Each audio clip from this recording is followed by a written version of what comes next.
Scorpio and SUVs का big daddy हमें लेकर आया है वहां जहां खड़ी है टीवी9 भारतवर्ष की हाईटेक बस और लगी है आपकी पसंदीदा अड़ी। तो आज की अड़ी गया जी की मोक्ष और ज्ञान की धरती से बहुत स्वागत करता हूं आप सभी का। आज की अड़ी में ये है गया जी की प्यारी सी जनता जनार्दन। और प्यारी तो बहुत है, लेकिन क्या उत्साह की कमी है? ये तालियां तो ऐसा ही बताती।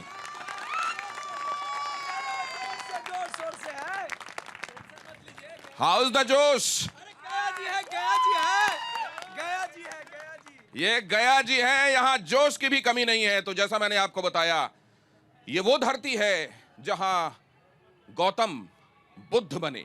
ये वो धरती है जहां जब जीवन की इतिश्री हो जाती है, उसके बाद की संघर्ष गाथा समाप्त करने के लिए पिंडदान होता है और लोगों को मोक्ष की प्राप्ति होती है। ये वो धरती है जिसका बखान असल में आप देखें तो रामायण से लेकर तमाम पौराणिक ग्रंथों में मिलता है।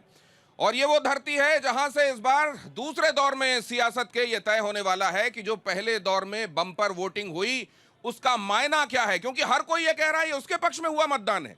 आप देखिए आरजेडी और उसके साथी ये बताने में लगे हुए हैं कि ये तो एंटी इनकम्बेंसी है इसलिए इतना बम्पर वोटिंग हुई है। उधर देख लीजिए एनडीए ये बता रहा है कि प्रो इनकम्बेंसी। कई बार हमने बताया जब अच्छा काम करो, सुशासन दो तो रिपीट गवर्नमेंट बनती है और इसीलिए इतनी बम्पर वोटिंग हुई है। इस बार सिर्फ सरकार नहीं, सियासत भी हमेशा के लिए बदलने वाली है। ये सत्ता पक्ष दावा कर रहा है कि हम ही बैठेंगे कुर्सी में, और अब जब उधर वाले हैं उनका तो नामो निशान खत्म होने वाला है। आज भी दूसरे दौर के लिए पूरे बिहार में जगह जगह पर रैलियां हुई। किसने क्या कहा ये बताऊंगा। यहां जनता जनार्दन की टिप्पणियां, उनके सवाल भी लूंगा। और मंच पर मैं बुला रहा हूं खास मेहमानों को जिनकी तरफ से आइए जरा मंच पर। आपका बहुत स्वागत है, आप सभी आइए। एक एक करके आपका परिचय कराता हूं। आपको डायस में एक्सट्रीम राइट में दिखाई देंगे रौनक सिंह, भारतीय जनता पार्टी के प्रवक्ता हैं और हमारे साथ इस चर्चा में यहां शामिल हो रहे हैं। हमारे साथ इकबाल हुसैन साहब जुड़ रहे हैं, उसके बिल्कुल बगल में आपको दिखाई दे रहे हैं। ये जेडीयू की तरफ से अपनी बात को रखने के लिए यहां पर मौजूद हैं। पैरालंपिक्स में गोल्ड जिसने हासिल किया हो, देश का नाम रोशन किया हो और अब निर्दलीय मैदान में हो। पिछली बार निर्दलीयों के हिसाब से देखें तो वो जिनके पास पहचान थी एआईएमआईएम जैसे या फिर बीएसपी जैसे जो दल थे, उनको ही 4-5 सीटें गई थी और एक सीट एक निर्दलीय को गई थी। मतलब ऐसा चुनावी निशान जो लोगों के दिमाग में स्थापित नहीं होता, लेकिन पहली बार किसी को मिला होता है और उसके तहत वो चुनावी मैदान में होता है।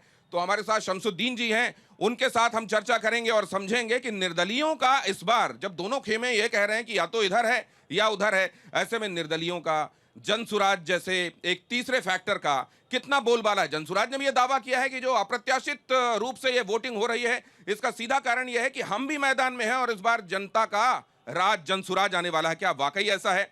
मेरे साथ एक और मेहमान जुड़ रहे हैं जो कि आरजेडी के राष्ट्रीय प्रवक्ता हैं, अनुज कुमार तरुण। आप सभी का बहुत स्वागत है।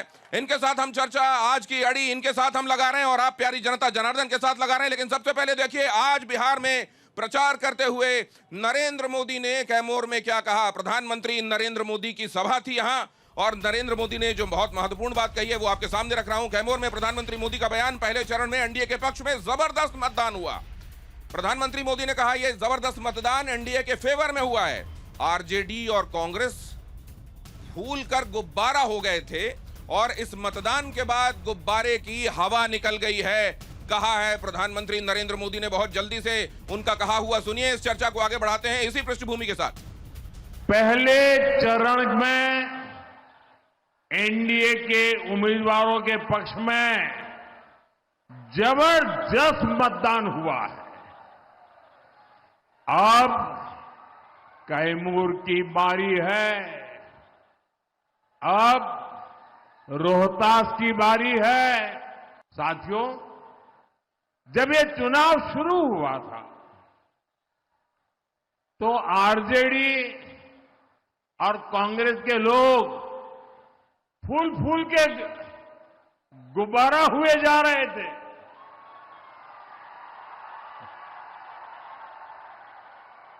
और आरजेडी और कांग्रेस के नामदार आसमान पर पहुंच चुके थे। लेकिन चुनाव प्रचार के दौरान आरजेडी कांग्रेस के गुब्बारे की हवा निकलनी शुरू हो गई। अनुज तरुण जी, गुब्बारे की हवा निकल गई क्या पहले ही फेज में? प्रतीक जी, गुब्बारे की हवा किसकी निकली है वो तो आपको भी पता है। अभी तक 20 वर्षों से कौन गुब्बारा फुला रहा था और किसकी हवा इस चुनाव में निकल गई है, ये तो मोदी जी के भाषण से ही पता चल रहा है। इनके भाषण को देखिए ना, एक भी विकास के मुद्दों पे बात कर रहे हैं क्या? क्योंकि 20 सालों में इन्होंने कुछ विकास किया ही नहीं। पढ़ाई लिखाई, सिंचाई, कमाई, महंगाई, करवाई, सुनवाई पे बात करते तो मुझे अच्छा लगता कि देश के प्रधानमंत्री बिहार की धरती पर आ रहे हैं और यहाँ के मुद्दों की बात कर रहे हैं, यहाँ के रोजगार की बात कर रहे हैं, विद्यार्थियों की बात कर रहे हैं। यहाँ जुमला फेंकने के लिए आते हैं, ये बिहार की हर जनता जानती है। ये जुमला फेंकने के लिए आए हैं, इनके पास गिनाने के लिए इनके काम नहीं है। वैसे आप ये जानते हैं, ये कहा जाता है कि जब भी आप सरकार में रहिए तो बहुत ज्यादा कामों की चर्चा मत करिए, क्योंकि काम कितना भी कीजिए कम पड़ जाते हैं। उस समय इमोशंस को ही आपको सामने रखना चाहिए अगर आपको दोबारा चुनकर आना है। ये चुनावी विश्लेषक कहते हैं, क्या ये बात सच है? और इसीलिए यहां पर गुब्बारे की बात की गई है। गुब्बारा किसका फूला हुआ था और किसका सिकुड़ रहा है, इस पर चर्चा हम आगे करेंगे, लेकिन उससे पहले जरा देख लीजिए। यहां पर अगर ये माना जाए कि ये प्रो इनकम्बेंसी का वोट है या ये माना जाए कि एंटी इनकम्बेंसी का वोट है, तो दोनों ही सूरतों में आपके सामने मैं ये ग्राफिक्स रख रहा हूं, इस पर जरा देखिए। अगर प्रो इनकम्बेंसी है तो और एंटी इनकम्बेंसी है तो जरा देखिए टॉप 10 सीटों पर वोटों का समीकरण क्या कहता है। फ्लैश कीजिए इसको जरा। राघोपुर में जहां से तेजस्वी यादव जुड़ रहे हैं, जहां से तेजस्वी यादव माफ कीजिए लड़ रहे हैं, वहां पर 2025 में 68.54% मतदान हुआ, जो कि पिछले बार के मतदान से अगर आप कंपेयर करें तो 10.57% ज्यादा है। महुआ सीट में तेज प्रताप यादव जहां से लड़े 2025 में 68.54% वोटिंग हुई, 16.54% पिछले बार 2020 से ज्यादा है। 2020 में यह सीट आरजेडी के पास थी और राघोपुर की तेजस्वी यादव की सीट भी आरजेडी के पास थी। अब आइए लखीसराय, विजय सिन्हा, जो सीट बीजेपी के पास ही थी, उसमें 2025 में 63.46% मतदान हुआ, 11% ज्यादा है 2020 के मुकाबले। तारापुर में सम्राट चौधरी पहली बार यहां से चुनाव लड़ रहे हैं और यह सीट पहले जेडीयू के पास थी और 2025 में जब मतदान हुआ तो 66.88% हुआ, जो कि 11.76% ज्यादा है।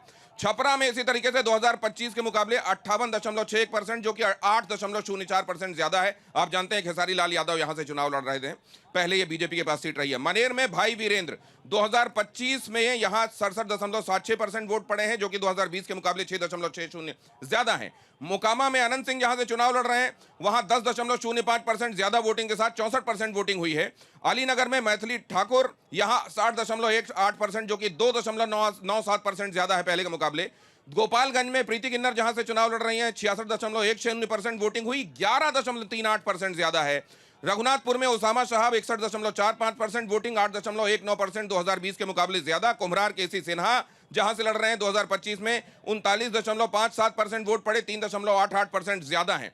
अब ये देखिए कि इसमें हर तरह के आपको आरजेडी भी मिलेगा, जेडीयू भी मिलेगा उन जगहों पर जहां ये वोटिंग ज्यादा हुई है।